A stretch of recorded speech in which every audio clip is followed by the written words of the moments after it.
Good afternoon, everyone. As Michael said, this is our centennial year, which I think is something to be proud of. There aren't a lot of companies that make it 100 years. There certainly aren't a lot of information technology companies that make it 100 years. So we don't have a lot of company in that space. I think if you know anything about our company, it won't surprise you that we have chosen to celebrate our centennial, not by looking backwards, but by looking forward. And frankly, one of the ways to do that has been engaging groups like yourselves in a discussion about where the industry's been and where it's going and what we can expect. And I think from an IBM perspective, we are very much in the business of business computing. So the things that make business run is where we spend our energy, our $6 billion of research and development each year. And that's where I hope to engage us all in discussion. Now, let me just see if I can get to... All right. I think we've learned three lessons here. I've been with, Michael did say, I've been with IBM for 150 quarters, for those of you that are wondering. So, symptomatic of today's business world. We've learned three lessons from IBM's history in particular. The three lessons I want to touch on are the actual nature and implications of information technology, the inflection point at which technology is at today. I believe we're entering a golden era in this industry. And finally, the implications of this change for society at large and the new leadership that I believe will be required. One lesson of IBM's 100 years is that information technology matters. Arguably, more than any other science or technology over the past century, it shaped our world. More than a century ago, mechanical calculation technology, most importantly the punch card tabulator, changed the way business and societies measured everything they did, from railroad companies' rolling stock to retail giants' inventories to nations' population censuses. 50 years ago, when IT was just becoming an industry, it invented electronic data processing. The mainframe was an enormous tool of transformation. It automated the back offices of companies and governments. It made possible online transaction processing, changing everything from banking and insurance to retail and airline transportation. It helped leaders of every organization realize that next to people, information was their greatest asset.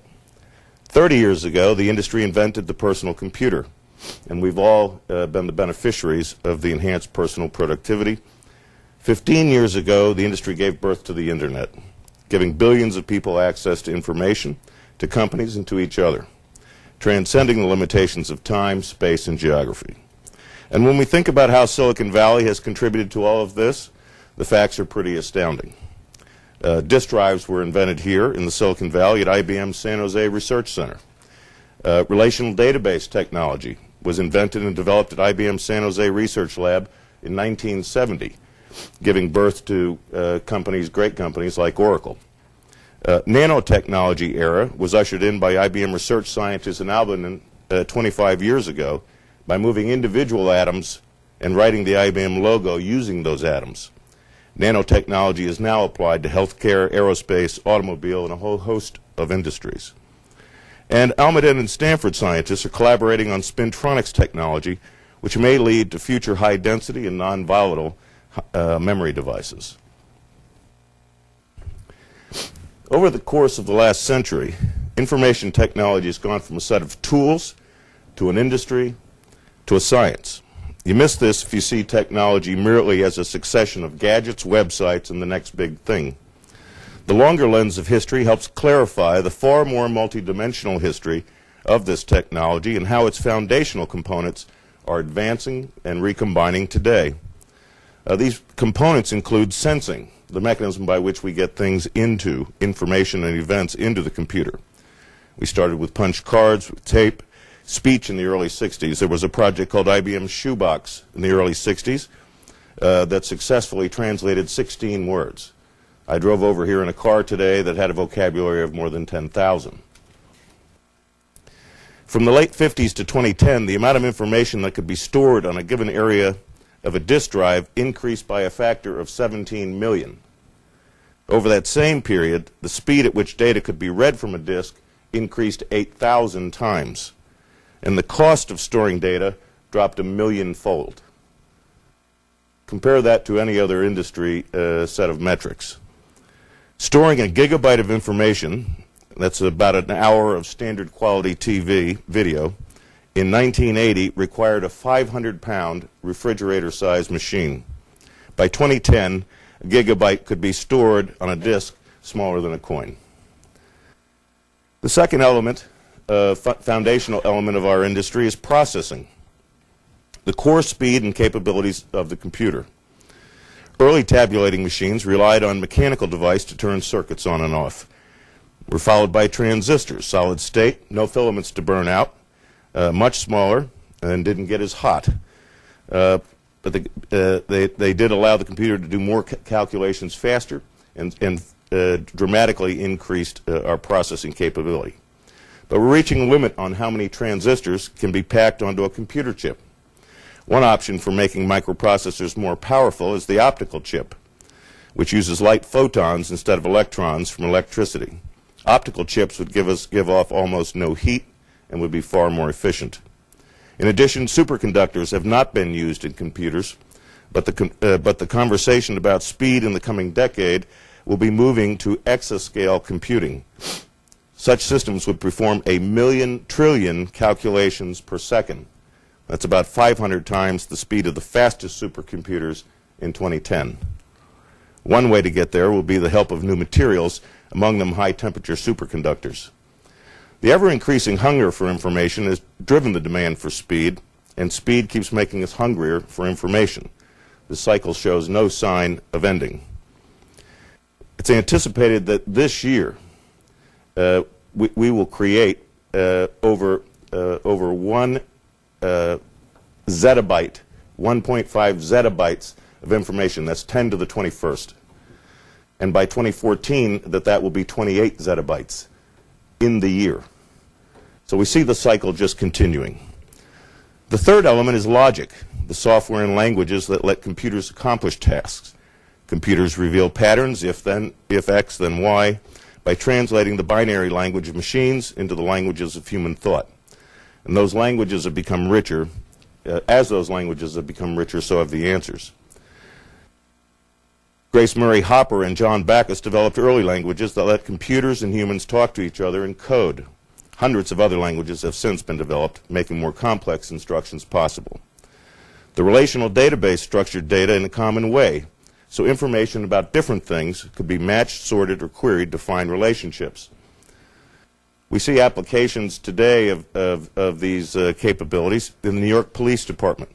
It installed its CompSat database in 1994. This is a project that we did with New York City, which allowed us to predict where crimes might occur. One of the things that you might notice from the difference from watching a movie in the 70s and being in New York City today is about the way that they are able to move their police force to high crime potential areas and have allowed people to come out the doors. As the city found, a safe city is a city where people spend more money. You also see the deep QA technology in Watson. You saw that in Jeopardy. I believe you all will have an opportunity as a university to take Watson on in Jeopardy in coming November. I wish you well. I hope you do better than the University of Pittsburgh and Carnegie Mellon did. So go Stanford. Finally, connecting. The ways computers talk to people and machines. When people, computers, and devices interconnect, computing's impact is multiplied exponentially. Just think back. A production radio type was ready in 1941 and went to work sending communications for the U.S. military during World War II. We moved on to time sharing, which allowed users in several locations to take advantage of the resources of one computer. ARPANET began to network computers, so many people could share the resources of many computers, a forerunner to the Internet. Computing anytime, anywhere, by anyone has become more than just a vision realized. In 2011, it's an expectation. Networking technology has released computing into the air around us. That's the idea of the cloud. These days, the machines are increasingly talking to other machines, not humans, across the cloud. They might be two powerful systems exchanging financial information and making split-second trades, or a tiny sensor in a river wirelessly telling another computer how much water is flowing by. In the coming decade, machine-to-machine conversations will skyrocket, overtaking data communication that relies on having a human at one or both ends. And finally, we have architecture, the changing nature of the computer itself. Architecture is the story of technological advances coming together to create new systems, which in turn advance our thinking about technology. If you think about architecture these days, if you think about exascale computing and the size of the data that will be, the size of the data sets we'll be dealing with, I think we can see that we will need entirely different structures. I can give you just an example. We work with Bharti Airtel, the largest mobile provider in India, who has over 150 million subscribers. They produce 6 billion call records a day, and they would like to mine those 6 billion call records in order to provide their constituents with the right promotions to further increase their usage of the network, as well as their pleasure of receiving the benefits of that network. In order to mine that data in real time, at 6 billion, at 100 million transactions per second, we could no longer store the data. Had to fundamentally change the architecture to analyze the data in stream. Today, the smartphones and the cloud together are representing the pattern of previous architectural leaps by pushing computing out another level, this time reaching billions of people around the globe. At the same time, another class of user is joining the cloud. These machines, sensors and physical objects, without people attached, have been dubbed the Internet of Things. As devices drive computing outward, the systems that handle all of that data, the machines that make up the cloud, will need to become astoundingly sophisticated. Now, I believe, as I said at the beginning, that we are entering a new era of computing. If your understanding of information technology comes from the media, you might have thought that it's a story that can be easily divided into two ages. First hardware, then software, or into the pre-internet and post-internet era. But that's not the way technological advance really happens. It isn't either or, one kind of thing or another. And scientific discovery isn't simply before and after. It's complex, iterative, and continually evolving. As you reflect on where we've been in our industry and the IBM company, we started with tabulators, things that simply counted. This led to systems that were programmable, things we know that are computers today, where we program those systems. We make them more and more powerful, but we still have applications that run on the metal in these systems. Where is this going? Where is this going to really get to smart systems? Systems that will learn from what they do, systems that will recognize patterns without programming. A higher order of problem solving will be possible. When this happens, and when we begin to really commercialize the kinds of capability that we have in Watson, it's going to transform industries in fundamental ways that we can probably only begin to think about. Think back to the original computers, back when we did the first airline reservation systems on System 360, back in the 60s. And think about what airline reservation systems, the impact that that had on the entire industry and other industries that were related. So let's talk more about Watson. Perhaps one of the signal breakthroughs of computing in the decade. Watson, earlier this year, defeated the two all-time champions on the American television quiz program, Jeopardy! It required a team of 25 scientists and 4 years of development. It's not just about new software code, nor is it about just faster processing. It's integrated insight and advances across all dimensions of computing. Like all Jeopardy! Contestants, Watson wasn't connected to the Internet. Instead, it drew its information from its own database, more than 200 million pages of content fed into it by IBM researchers. It was powered by 2,880 processor cores and 15 terabytes of RAM. Watson's algorithms quickly understand a question.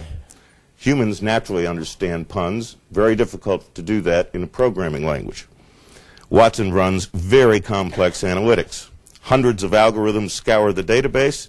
The more closely the results match, the more confidence Watson has in its answer. And then it has to beep in 3 seconds. It also learns from its mistakes. And if you watch the program, occasionally when Watson's natural language understanding wasn't clear, he stayed out of the game until he heard 2 or 3 answers going forward and was learning as it progressed. And by the way, we didn't invest 4 years and millions of dollars to win Jeopardy. This was the most powerful way that we could, we thought, bring forward this new idea of and breakthroughs. You will see Watson, and already have seen Watson, in different applications across all industries. This natural language capability, this deep question and answer capability, is already being applied in the healthcare industry. We have announced, in fact, a joint project with WellPoint, the nation's largest health benefits company, where Watson will be assisting their physicians in their network, not doing the diagnosis, but assisting the physician to get a better diagnosis, lifting the game of their entire network. It also represents a new paradigm in computing, a coming generation of systems that are designed for specific workloads and that can actually learn from their own experience, their mistakes and successes, as well as those of others. This is part of the reason 8 major universities are already partnering with us to explore and develop Watson's technological capabilities. My point is that IT is more than code and more than devices. It's had a remarkable 100-year run, but today the first century looks not like a complete story, but like Act 1. The best years of this technology, this industry, this science are ahead of us. And the reason we'll begin to transform our systems, our operations, enterprises, and personal lives to take advantage of a smarter planet isn't just because we can, it's because we must. Why? Consider the following. In North America, up to 22% of total port volume is empty containers. The Port of New Jersey has 100,000 empty containers sitting in storage, worth nearly $200 million. Consider how antiquated our healthcare system is. In truth, it's not a system at all. It doesn't link from diagnosis to drug discovery, to healthcare deliverers, to insurers, or to employers. In the United States alone, we make 2.2 million dispensing errors a year because of handwritten prescriptions. That's 2 sigma, for those of you that are... The U.S. healthcare system loses more than $100 billion a year to fraud. Meanwhile, personal expenditures on health now push more than 100 million people worldwide below the poverty line each year. Consider how gridlocked our cities are. In a small business district in Los Angeles, driving around for parking in 1 year generated the equivalent of 38 trips around the world, burned 47,000 gallons of gas, and emitted 730 tons of carbon dioxide. Congested roadways in the U.S. cost us $78 billion annually, in the form of 4.2 billion lost hours and 2.9 billion gallons of wasted gas. And that's not even counting the impact on the quality of the air. Consider the unsustainable logistics in our food supply. In the U.S., a typical carrot has traveled 1,600 miles, a potato 1,200 miles, a chuck roast 600 miles. Grocers and consumers throw away $48 billion of food every year, while millions go unfed. So let's go to the second lesson that we've learned in our 100-year history, which is it's become clear over the past decade that IT has gone beyond a science and an industry. It's become a pervasive aspect of the modern world. It's therefore something every leader must master. And I don't mean learning how to tweet or use social media. IT today isn't just a back-office engine or a never-ending flow of consumer gadgets. Technology is the way we now see the world, including those dimensions that have heretofore been invisible to the human eye. It's how we map and understand the dynamics of the world's complex systems, and can be increasingly how we decide on the best course of action and put it into effect. Indeed, this technology now pervades every aspect of the way our world works. The systems and processes that enable services to be delivered, physical goods to be developed, manufactured and sold, everything from people and freight to oil, water, and electrons, and billions of people who must work and live. For example, today there are nearly 1 billion transistors per human, and each one costs 1/10,000,000th of a cent. There are 4 billion people, 4 billion mobile phone subscribers. There are 30 billion radio frequency identification tags produced globally. These sensors and devices give us, for the first time ever, real-time instrumentation of a wide range of the world's systems, natural and man-made. The planet isn't just instrumented, it's also interconnected. Today, there are 2 billion people on the Internet. Both systems and objects can now speak to one another as well. This is what I was saying before about the Internet of Things. Think about the prospect of 1 trillion connected and instrumented objects. Cars, cameras, roadways, pipelines, even livestock and pharmaceuticals. All of this is creating vast amounts of data. And through advanced analytics and even more powerful supercomputers, we can turn that data into insight.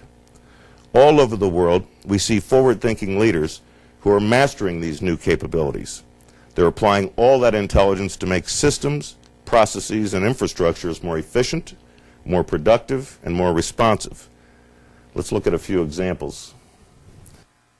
University of North Carolina healthcare system. By assembling all of their data into a master data warehouse for the first time, they have been able to provide powerful benefits to their patients and to their constituents who work there. They've made it easier to qualify for a whole new set of research opportunities, including a $61 million Clinical and Translational Sciences Award, truly fundamentally changing the nature of that business.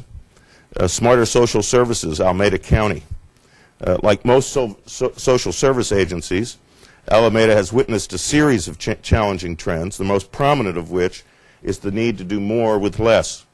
With caseloads of greater than 500 per caseworker, it doesn't take long for the average caseworker to grow jaded and burned out.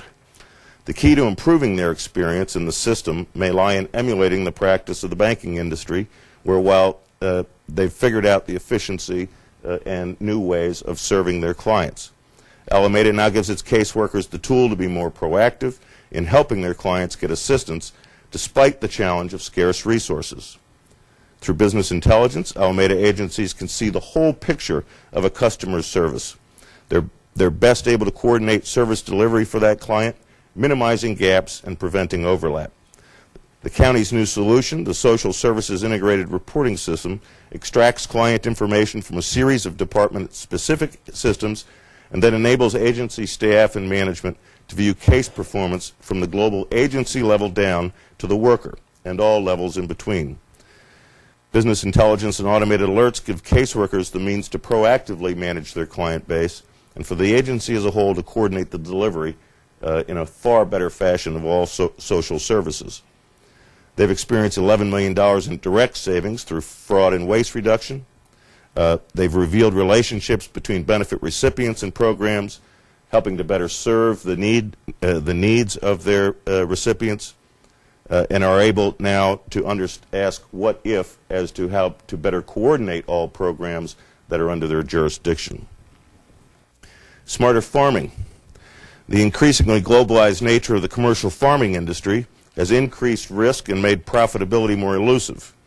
Profitability in commercial agriculture, in large measure, is a function of providers' ability to come to market with the right product at the right time. Sunworld is emerging as a top grower, playing on the world stage because it brings together business intelligence and a world-class research capability to breed the specialty varieties that meet customer and consumer demand. What they've been able to achieve is a per-box labor cost reduced by 50 cents for each of the 11 million packed boxes per year. They've increased their customer base by 20% per year because of the improved analysis of crop yields, sales data, and retail buying trends. Water usage per unit has decreased by 8.5% since 2006. Targeting drip irrigation has resulted in 5% reduction in harvesting costs and a 20% reduction in fuel usage and 50% increase in yield. These are the kinds of problems that we can now attack that can change the very nature of our life. We also have a very special project that we've been working on for the last 4 years with the Mars Corporation, where we sequenced the genome of the cocoa plant. The cocoa plant in 1998 was almost eliminated. It grows in subtropical climates. It's not. It's grown by many growers, very susceptible to disease. By taking that genome, putting it into the Mars, then put it into the public, we now have the ability for scientists all over the world, working with farmers all over the world, to make a far more robust genome for the cocoa plant, far more resilient to the kinds of problems that they had in the past. And the story goes on. I won't take you through every one of these. It especially won't take you through smarter taxation. However, if you live in New York like I do, there's a very much of a double-edged sword. They've gotten very good at collecting their taxes. Now, a period of discontinuity is, for those with courage and vision, a period of opportunity. There'll be winners and there will be losers. Some companies, some industries, and some countries and cities will shine more brightly than others.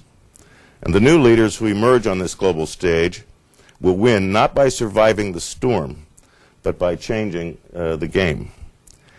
As someone who's spent the past 35 years in this information technology industry, I firmly believe that this industry, more than any other, creates the tools and know-how that literally change how the world works. And as I said, we're at a significant inflection point. We stand at a consequential moment for both scientific thought and technological capabilities. As today's industry leaders, we all have an obligation to understand it, not its mechanics, but its implications, and to incorporate it into our future work. This leads to the third lesson of the past century of technological evolution. We need to rise to a new level of leadership and maturity within the IT industry and beyond. I'd like to close by offering you three practical thoughts about the management challenges facing all of us as this industry enters its second century. First, I urge you to embrace the establishment of standards, and they must be open. Of course, the importance of standards is widely understood, not just technology standards, but new global rules of the road for trade policy, intellectual property, and more. But when you look at the world we live in today, when you understand it as a complex system of interdependent systems, you realize this question of standards is actually rather concrete. It's about the interfaces. As we know, in systems, interfaces matter. Compatibility matters. Just because you throw things together doesn't mean you can make it work as a system. We need standardized interfaces between the transportation system, the energy system, between the education system and the healthcare system, among water, traffic, commerce, and public safety and government services. This won't happen by itself. I believe our industry has an important responsibility here, but it cannot act alone. This will require a new kind of collaboration across all sectors of civil society: business, science, government, academia, and communities. This goes beyond politics or ideology. and beyond particular areas of expertise. It's simply necessary on a globally integrated, technology-infused planet. It's the necessary foundation for our world to work as it could. Necessary, but not sufficient. Second, we all need to step up to some important policy implications of this technological transformation. Cameras in London and Chicago, in the Incheon Free Economic Zone in Korea, help alert police and other first responders to emergencies far faster and more precisely than ever before. And that saves lives. People using Twitter during a natural disaster, such as the hurricane in Haiti, provided real-time information about damage, injuries, and the location of rescued services. That can also be a lifesaver. As medical data is captured digitally, it becomes possible to dramatically reduce errors and improve treatment. Indeed, combined with technology-enabled genomics, we can begin to deliver on the promise of personalized medicine. But some citizens have expressed discomfort. Who has all this data? What will they do with it? Do I trust them? Similarly, with regard to security, companies and governments are excited about the competitive economic and environmental advantages of smart infrastructure, smart grids, smart rail, sewers, smart buildings. But does that mean that our essential infrastructure is only as secure and reliable as a website? These are serious issues, and they will require serious consideration by all stakeholders of society. We need to build more than the technological and business systems.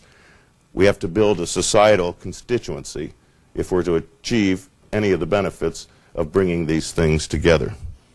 And that leads me to my last point, which will fall very much on you. We'll need a new model of leadership. Our traditional idea of a leader is someone with superhuman vision and will, someone who sees the future, points to the horizon, and charges ahead, either compelling or inspiring others to follow. Frankly, this is the standard leadership model in this industry. And without question, the cult of personality in business is a powerful lure. The press cultivates the rock star leader. The markets trade on it. Some employees crave it. But given the complex reality we live in today, a world that has become a global system of systems, this model of leadership, it seems to me, no longer seems appropriate. Much more we will have to lead by listening, by attending to what these multifaceted ecosystems are telling us. As leaders, we will more often have to edit than dictate. A reality as dynamic and complex as this must be approached with humility and with an intent to serve rather than to dominate. And we will need management systems that are architected for inclusion, collaboration, and transparency. We're well on our way. As the world continues to become more interconnected, instrumented, and intelligent, your participation as future leaders will be imperative. I encourage you to reach out and team more about the projects and learn more about the projects we're pursuing from our Almaden lab and how we can strengthen the partnership between IBM and Stanford going forward. Most importantly, the key precondition for real progress now exists, not just in our labs, but in our world. People want it. From boardrooms to cabinet rooms to kitchen tables and around the world, there is a hunger for fundamentally new approaches. One thing is clear. What the world is about to experience is more than a new era of technology. It's a new era of thought. Technology just makes it possible, which means that the next 100 years promise to be unlike the last. And that's very appealing for those whose basic orientation, curiosity, and energy is directed to the future. Thank you.